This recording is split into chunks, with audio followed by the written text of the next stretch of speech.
Assalamualaikum warahmatullahi wabarakatuh. Kami dari kelompok 5 yang beranggotakan Alia Rufaidah, Nurin Indaryati, Muhammad Zinedin Zidan, dan Muhammad Ali Rizal akan mempresentasikan tentang penentuan harga dan strategi pemasaran. 1. Penentuan harga. Penentuan harga adalah proses menetapkan nilai yang akan diterima produsen dalam pertukaran jasa dan barang.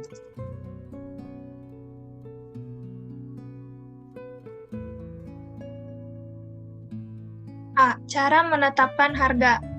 1.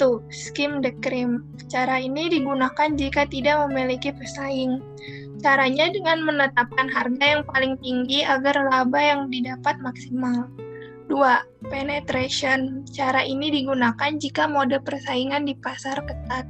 Caranya dengan mematok harga yang rendah, sehingga segmen pasar akan beralih terhadap harga pasar yang paling rendah.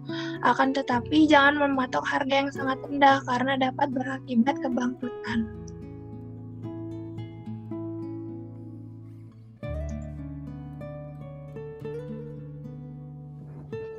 B. Metode penetapan harga. Yang pertama, menetapkan biaya plus. Penerapan metode ini adalah dengan menentukan harga jual dengan berpedoman kepada hitungan jumlah keseluruhan biaya yang digunakan. Setelah itu ditambah dengan satuan jumlah tertentu untuk menutupi laba. Fungsi utama dari metode ini adalah sebagai langkah untuk mendapatkan laba sebesar-besarnya.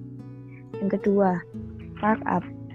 Penetapan metode ini dengan cara menetapkan harga jual suatu unit dengan berpedoman kepada harga pokok di awal pembelian yang setelah itu dikalkulasikan dengan beberapa jumlah tertentu. Dengan menggunakan ini, maka keadaan harga akan tetap standar tanpa ada kenaikan secara berlebihan. Yang ketiga, penetapan harga BEP. Caranya yaitu dengan menetapkan harga jual berdasarkan total biaya pengeluaran yang hasil yang diterima secara keseluruhan.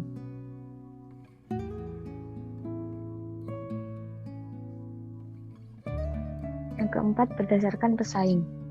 Metode ini dilakukan dengan cara kita melihat atau mematok harga pesaing yang dimana penetapan harga terjadi dengan langkah mengawasi harga jual para pesaing. Tujuan utama dari metode ini adalah untuk mendapat mangsa pasaran. Dalam metode ini, kita harus memperhatikan jangan terlalu mematok pada harga paling rendah karena dapat merusak harga pasar. Dan terakhir, berdasarkan permintaan pasar. Metode ini dilakukan dengan penentuan harga sesuai konsumen. Tujuan utamanya adalah untuk memikat konsumen sehingga tidak beralih ke produk lain. Dalam penetapan metode ini, produsen harus tetap memperhatikan produk yang dipasarkan.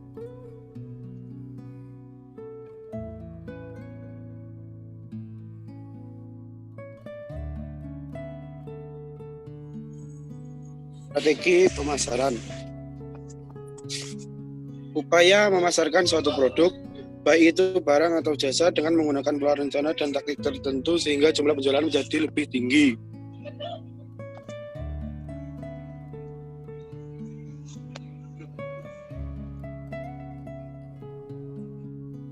Konsep strategi pemasaran. Yang pertama, segmentasi pasar. Perusahaan harus melakukan klasifikasi pasar yang sifatnya heterogen menjadi satuan-satuan pasar yang bersifat homogen. Yang kedua, market entry strategi. Strategi perusahaan untuk bisa masuk pada segmen pasar tertentu. Yang ketiga, timing strategi. Pemilihan waktu dalam melakukan pemasaran juga sangat penting untuk diperhatikan. Yang keempat, market positioning. Perusahaan harus punya pola spesifik untuk mendapatkan posisi kuat dalam pasar, yaitu memilih segmen yang paling menguntungkan. Yang selanjutnya, marketing mix strategi. Kumpulan dari beberapa variabel yang telah digunakan perusahaan untuk mempengaruhi tanggapan konsumen, seperti price, produk, dan lain-lain.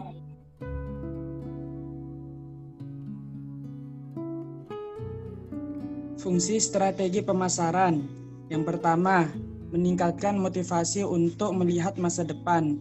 Strategi pemasaran berupaya untuk memotivasi manajemen perusahaan agar berpikir dan melihat masa depan dengan cara yang berbeda untuk melihat masa depan. 2. Koordinasi pemasaran yang lebih efektif. Strategi pemasaran ini berfungsi untuk mengatur arah jalannya perusahaan sehingga membentuk tim koordinasi yang lebih efektif dan tepat sasaran. 3. Merumuskan tujuan perusahaan. Dengan adanya strategi pemasaran, maka pelaku usaha akan terbantu untuk membuat detail tujuan yang akan dicapai, baik jangka pendek maupun jangka panjang. 4. Pengawasan kegiatan pemasaran. Dengan adanya strategi pemasaran, maka perusahaan akan memiliki standar prestasi kerja para anggotanya. Dengan begitu, pengawasan kegiatan para anggota akan lebih mudah dipantau untuk mendapatkan mutu dan kualitas kerja yang efektif. Tujuan strategi pemasaran. Yang pertama, untuk meningkatkan kualitas koordinasi antar individu dalam tim pemasaran. 2. Sebagai alat ukur hasil pemasaran berdasarkan standar prestasi yang telah ditentukan. 3. Sebagai dasar logis dalam mengambil keputusan pemasaran. 4.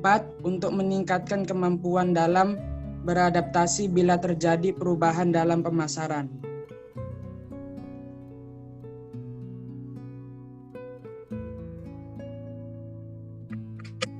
Contoh strategi pemasaran: bekerja sama dengan influencer, partnership, menjaga pelanggan lama, dan melibatkan karyawan.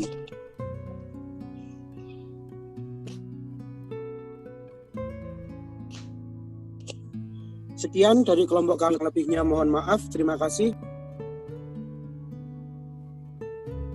Assalamualaikum warahmatullahi wabarakatuh.